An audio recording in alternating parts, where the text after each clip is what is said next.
عالم اسلام میں سے عالم عرب ان کے شکنجے میں جا چکا، کیوں بنا کر کھڑے ہوئے ہیں اسرائیل کو ماننے کے لیے اور سر تسلیم خم کرنے کے لیے؟ بہرحال نوٹ کر لیجئے، عالم عرب جا چکا۔ کوئی دن کی بات ہے، میں سنسنی پیدا نہیں کرنا چاہتا، لیکن حالات اور واقعات سے نگاہیں بند کرنا بھی کوئی دانش مندی کی بات نہیں ہے۔ یہ ایودھیا کی مسجد شہید کی گئی، ابھی یہ ایک بہت بڑا مزار جو ہے شہید کیا گیا، اور اس کے ساتھ کئی مسجدیں شہید کی گئی۔ یہ سب کیا ہے؟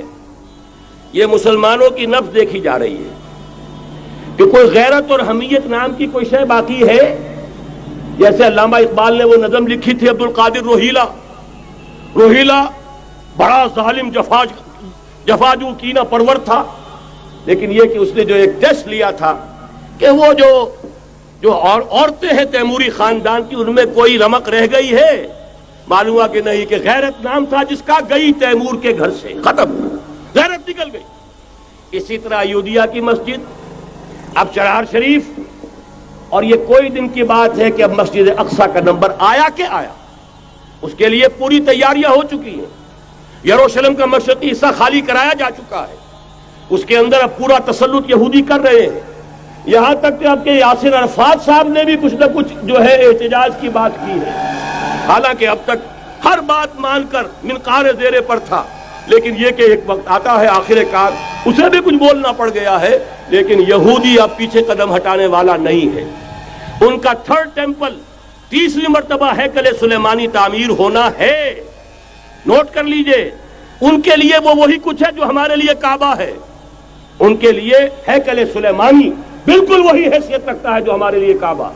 وہ ہیکل سلیمانی ایک مرتبہ پہلے نبوکدنضر کے ہاتھوں مسمار ہوا، پھر سن 70 عیسوی میں ٹائٹس کے ہاتھوں مسمار ہوا، سن 70 کے بعد آج 1995 میں کتنے برس ہو گئے؟ پورے 1925 برس ہو گئے کہ ان کا کعبہ زمین بوس پڑا ہوا ہے۔ اب تک تو ان کا بس نہیں تھا، اب تو بس ہے کہ نہیں؟ اب ان کی حکومت ہے کہ نہیں؟ اب شاہ حسن ہو چاہے شاہ حسین، ان کے نوکر اور چاکر ہیں یا نہیں؟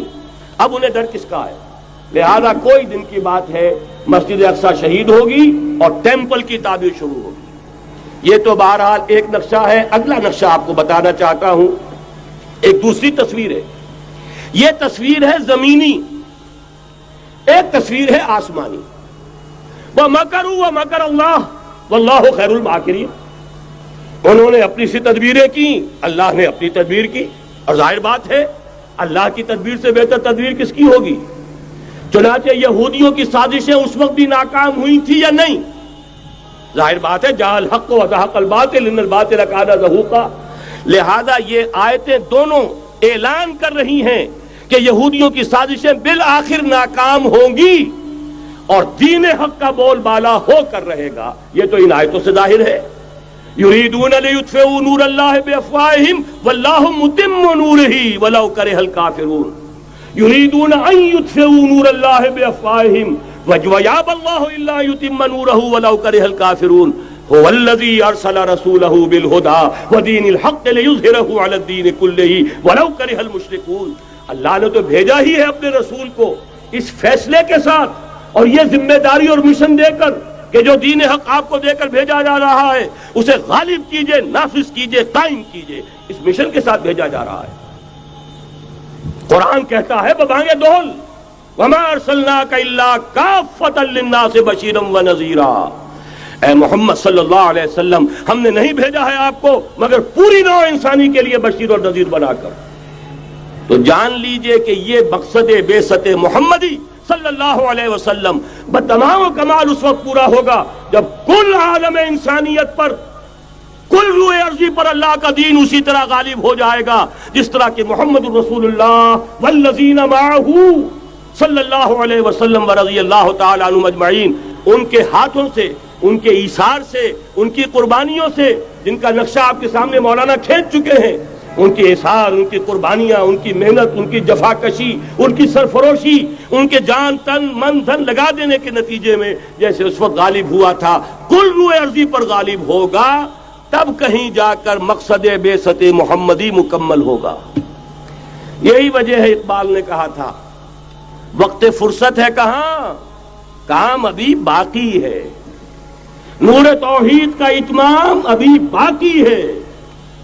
لیکن ساتھ ہی خوشخبری بھی دی تھی، یہ چمن معمور ہوگا نغمہ توحید سے، آئے گا وہ دور، یہ چمن معمور ہوگا نغمہ توحید سے، لازماً آ کر رہے گا۔